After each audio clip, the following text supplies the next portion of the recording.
संग्रामपुरात smart मीटरवरून तणाव वाढला. स्वाभिमानीचे महावितरणाविरोधात आंदोलनाचा इशारा.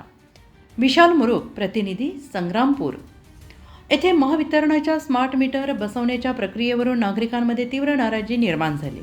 स्थानिक नागरिक आणि वीज ग्राहकांनी महावितरणाच्या उपकार्यकारी अभियंत्यांना निवेदन देत गंभीर आक्षेप नोंदवले आहेत. निवेदनानुसार महावितरणाचे कर्मचारी कोणतीही पूर्वसूचना न देता घरगुती वीज ग्राहकांच्या अनुपस्थितीत जबरदस्तीने स्मार्ट मीटर बसवत असल्याचा आरोप करण्यात आला.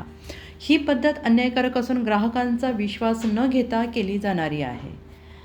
ही कारवाई थांबवावी अशी मागणी करण्यात आलेली आहे. नागरिकांनी स्पष्ट इशारा देत सांगितलं आहे की यापुढे जर ग्राहकांच्या संमतीशिवाय स्मार्ट मीटर बसवण्याचा प्रयत्न झाला तर महावितरण कंपनीविरोधात प्रखर आंदोलन छेडलं जाईल. तसेच अशा कारवाईमुळे उद्भवणाऱ्या कोणत्याही परिस्थितीची जबाबदारी महावितरण कंपनीवरच राहील असेही निवेदनात नमूद करण्यात आलं आहे.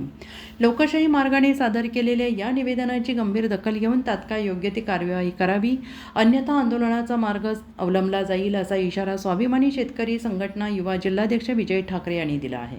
या निवेदनावर विजय विठ्ठल ठाकरे, विजय दिनकर मारोडे, शरद कैलास आडाव यांच्या स्वाक्षऱ्या आहेत.